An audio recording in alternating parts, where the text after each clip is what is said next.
Hello everyone, hello, welcome back to the VPet Vlog. It is I'm here with Garudamon, he's dancing around, she's dancing around, whatever it is, it doesn't matter. I don't think Digimon have gender, I just can't help myself.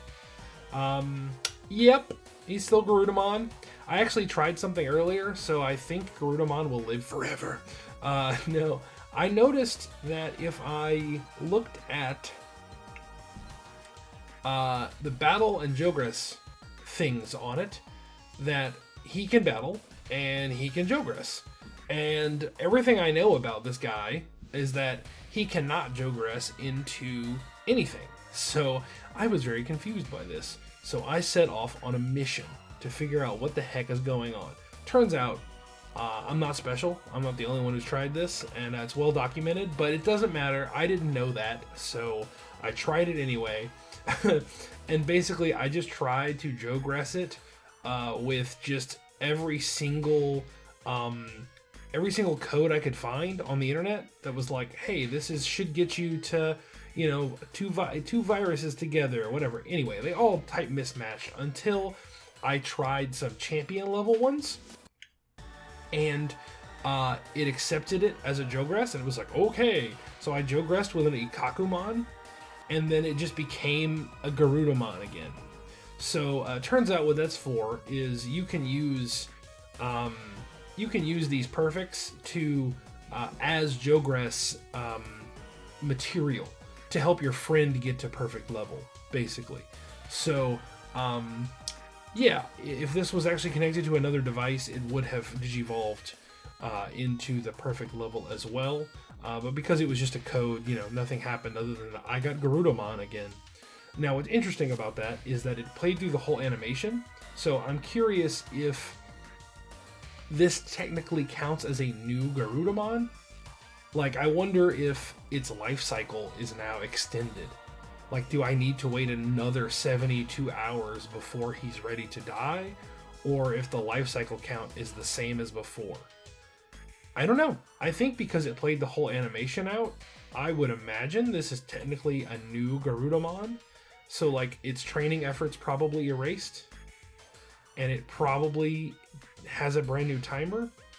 The only reason I would think maybe it's not that is, like, I think its weight didn't change. I think its weight was exactly the same. Let's see, yeah, 79. I think it was already pretty heavy, but I could be wrong. It could just be like Garudamon's a heavy dude in the first place, so I'm not sure. We'll find out. If he starts dying quickly, tomorrow, or if he's still just chilling, hanging out. So anyway, I'll put this aside. Let's talk about your boy, Metalgreymon. He's still kicking, no problems. I think I might have gotten a care mistake earlier while I was in class. He started beeping and I definitely noticed and caught him, but then it got me worried that it had been a while since I looked at him, and I was like, oh, maybe he got another one earlier and I didn't know. It's possible. I'm not sure. But I still don't think it would be enough to halt him from going to War Greymon. So we're going to keep our fingers crossed and, hope everything goes according to plan from now on. That being said, according to plans, Nick, did you know? You know him, you love him, I do. He has so graciously sent me yet another code. So he took his Kawagamon that he raised to battle me and got him to Metaletemon, which is Metalgreymon's, big battle where he digivolves to the perfect level for the first time properly in this show. So he went Skullgreymon once, that was all bad, right? And then he digivolves.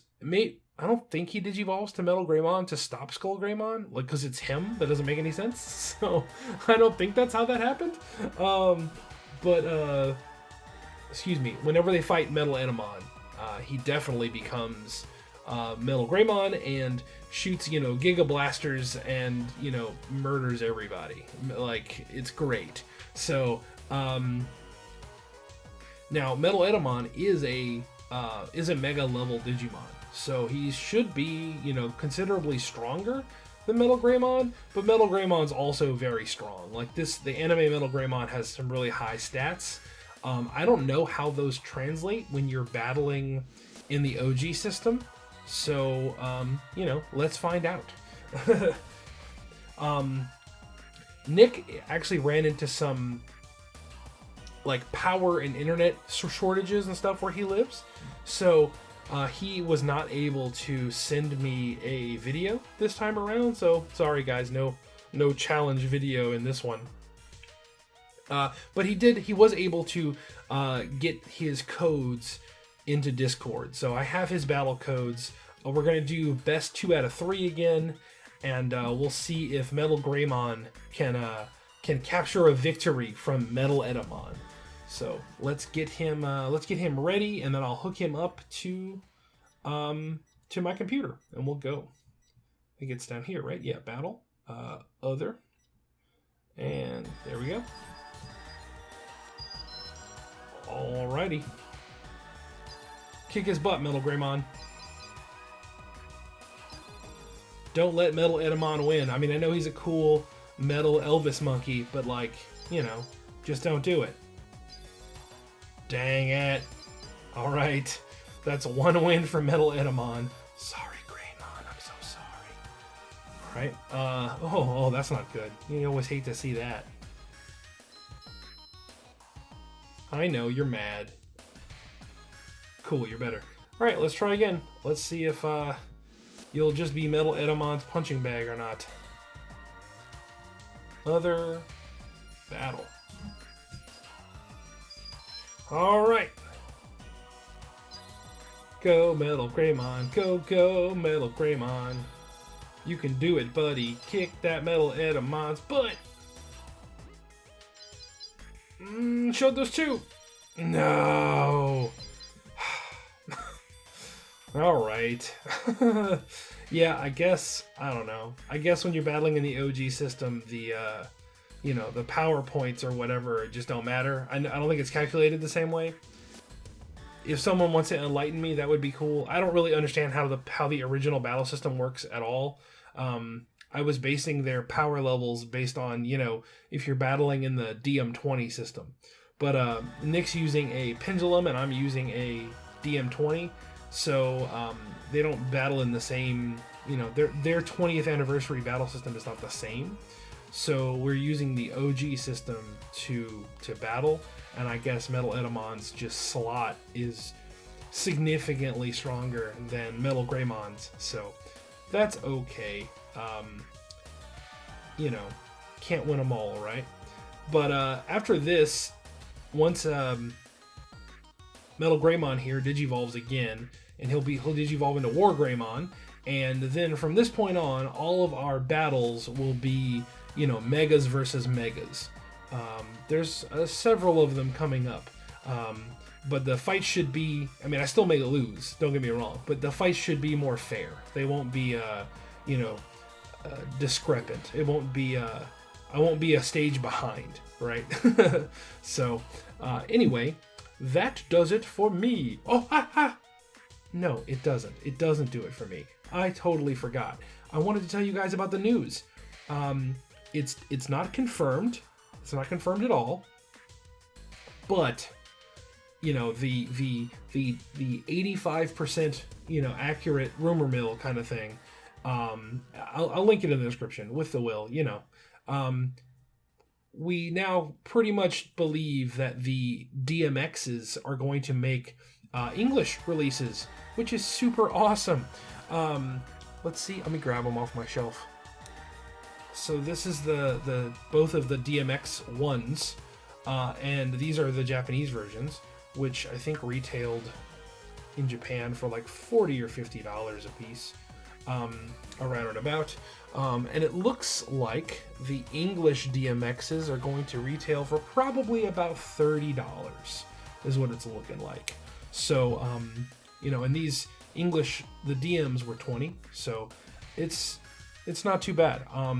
I think it's great. I hope it's true. I really hope they come out, because even though it's not a Pendulum, and I think the Pendulums need to be US releases as well, the DMXs have a lot of really cool things going for them, and I am super stoked that they could be made more readily available to everyone, and you don't have to pay crazy marked up prices, because the DMX ones now, if you're trying to get a hold of one new, I mean, you're probably looking at $120 to $150, because it came out a year and a half, 2 years ago, 2.5 years ago, something like that, in Japan.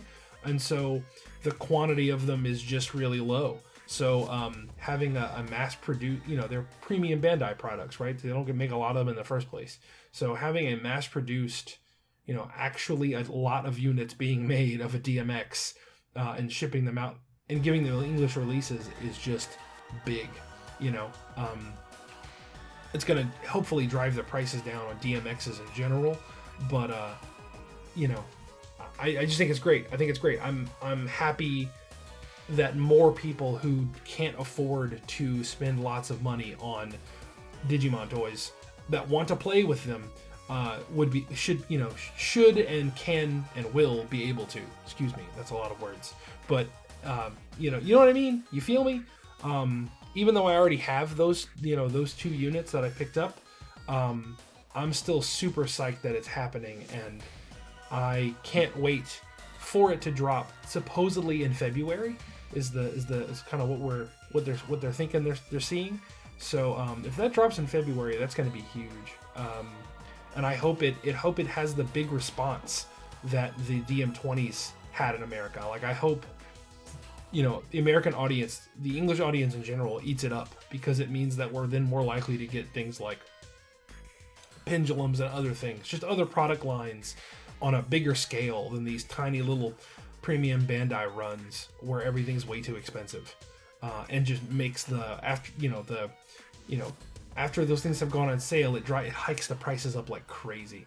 And I don't think that that's necessarily the most healthy thing for a cool community like Digimon. Like, I just think I have talked to and met so many nice and wonderful people that are just into Digimon and want to just play with a Digimon toy, and I am 100% for it. And it's just a shame that so many people are limited by I really shouldn't spend $150 or $200 on this little LCD toy. And here's the thing, I agree, you shouldn't.